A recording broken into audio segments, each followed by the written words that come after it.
नमस्कार मित्रांनो, मी तुमच्या सर्वांसमोर माझ्या काही घरातल्या गोष्टी सांगू इच्छिते. तुम्ही मला सपोर्ट करा असं माझी इच्छा आहे. की काल रात्रीला काल मी आधीपासून सांगते की माझ्यासोबत काय झालं. माझा नवरा मला इतका खूप टॉर्चर करतो. कशासाठी? की मी काम करत नाही, एक हाऊसवाईफ आहे म्हणून. माझा मुलगा 3 वर्षाचा आहे. त्याला घरी इथं बघण्यासाठी कोणीच नाही आहे माझ्याजवळ. आणि माझा नवरा म्हणते की काम कर. मग त्याला कोण बघणार? कोण आहे? माझ्या घरचं पण कोणी नाही. आणि त्यांच्या घरची त्यांची आई अजिबात येत नाही, भांडण करते. आणि तिला असं वाटते माझ्या सासूला की सुनांच्या बरोबर काम केलं म्हणजे त्या नौकर होती त्यांच्या हाताखाली, तर त्या पण येत नाही. आणि आम्ही दोघंच इथे पुण्यामध्ये राहतो रेंटनी 4 वर्ष झालं माझ्या लग्नाला. आणि माझा एक मुलगा आहे 3 वर्षाचा. जेव्हापासून माझे लग्न झाले तेव्हापासून हे चालू आहे. आणि सतत मला माझा नवरा टॉर्चर करते. आधी तर त्यांची आई आणि मोठा भाऊ जो नागपूरमध्ये राहतो, तो पण ते सगळे एकमताचेच होते की काम केलं पाहिजे मुलीनं. मी पण म्हटलं हो ठीक आहे, मी पण काम करेल. पण मी आताच लग्न होऊन इथे आलेली. खेड्यातली एक मुलगी शहरामध्ये आली की तिला लगेच शहराचा अनुभव नाही असतो, त्यासाठी ती थोडा वेळ द्यावा लागते. तर मी म्हटलं मला थोडा वेळ द्या की काम करण्यासाठी. तर मग ते ऐकायला तयार नव्हते. तेव्हा पण माझ्याशी सतत भांडण करत होते. माझा नवरा मला सतत धमक्या देत होता की जर तू काम नाही केलं तर मी दुबईला जाणार आणि मला जावंच लागेल. मग तू बघ तुझं काय आहे, तर तू तुझ्या माहेरात राहा. मी म्हटलं मी माझ्या माहेरात कशाला राहणार? लग्न झाल्यानंतर मी सासरी राहणार की माहेरात जाऊन राहणार? मी तुमच्या घरी जाऊन राहणार. तर म्हणाले तिथं कोण आहे?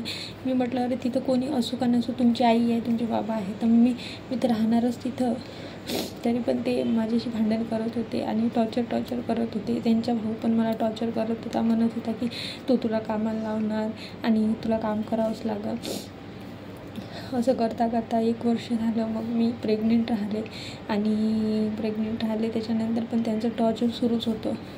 आणि मी कसं तरी माझी गरोदरपणाचे याच्यात मी माझे दिवस काढत होती. आणि खूप त्रास द्यायचे. माझी सासू तिकडून फोनवरती त्यांना कान भरून द्यायची आणि सारखे टॉर्चर करत राहायचे. हे पण मला टॉर्चर करायचे खूप. प्रेग्नन्सीमध्ये पण मी खूप सहन केलं. त्यांचा फक्त 15,000 पेमेंट होता. तर 15,000मध्ये ते 8,000 भाडं आणि 1,000 इलेक्ट्रिक बिल आणि बाकीचे जे उरले ते त्यांच्याजवळ ठेवत होते. आणि जे लागलं तर तेवढंच आणत होते. नाही तर मीच माझ्या पैशातून भाजीपाला वगैरे जे काही लागलं ते आणत होते. माझी मम्मी मला दर महिन्याला पैसे पाठवायची की काही खर्चासाठी. त्याच पैशातून मी जे काही आहे ते आणत होती. त्यांचं त्यात पॉलिसी पण होतं, तर मीच पैसे त्यांना देत होती. माझ्याजवळ जमा झालेले जेवढे पैसे होते लग्नाचे आलेले ते सगळे मी त्यांना देत होती पॉलिसी भरायला. पण तरी कधी त्यांना माझी कदर आली नाही की नाही. तरी ते मला छळत राहत होते. वरच्यावर भांडण करणं सतत. तरी मी सहन केलं. मला खूपदा विचार आला की घर सोडून जायचं, पण मी नाही विचार केला. एक संधी परत देऊ आपण की सुधरल, हा माणूस सुधरल. पण जसे दिवस गेले, मुलगा मोठा झाला, त्याच्यानंतर थोडं काही ना काही चालू होतं. पण मी इग्नोर मारत होती. जास्त मी त्यांच्या भांडण करत नव्हती. त्यांना दारूचा शौक, त्यांना सिगारेटचा शौक, त्यांना तंबाखूचा शौक, त्यांना गांजाचा शौक, सर्व त्यांना शौक आहे. पण मी त्यांना तरीसुद्धा काही म्हणत नव्हती. आणि ते माझ्याशी सतत भांडण करत होते. सतत भांडण असे कसे दिवस. आणि काल पण तसंच झालं. त्यांच्यासोबत एक मित्र असते, प्रतीक वारे नावाचा, तो त्यांच्या कामावरती पण सोबत आहे. तो इतका दारू पितो. यांना मी खूपदा सांगितलं त्याच्यासोबत राहायचं नाही. तो 25 वर्षाचा मुलगा आहे आणि तुम्ही 38 वर्षाचे. तुमच्या वयात आणि त्याच्या वयात जमीन आसमानचा फरक आहे. तुम्ही नका राहू त्याच्यासोबत. तरीसुद्धा माझं यांनी ऐकलं नाही आणि तरी त्याच्यासोबत राहतात. दारू पिऊन तो त्यांना मस्त दारू पाजतो आणि घरातून माझ्याशी भांडण करतात.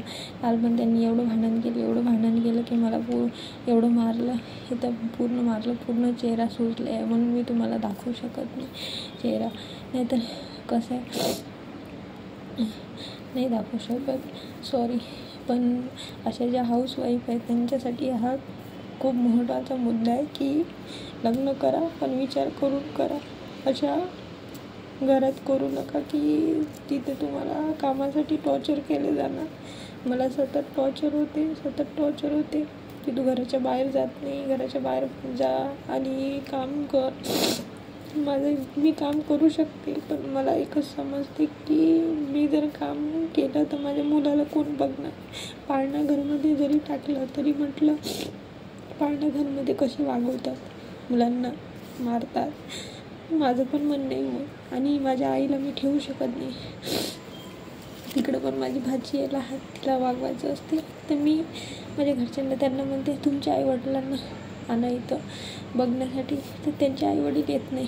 मग मी काय करू, कुठं जाऊ. त्यांना मी म्हटलं की मी स्वतःचा बिझनेस चालू करते, मला बिझनेस चालू करून द्या. तर त्यात पण मला म्हणतात की नाही तुला काय जमते कुठं काय येते, काहीच नाही. त्यांनी गाडी घेतली लोनवर, त्याच्यात मी त्यांना फुल सपोर्ट केला, पण मला नाही करत. मग मी काय करू, कामही कर म्हणते आणि करू पण देत नाही माझ्या मनासारखं.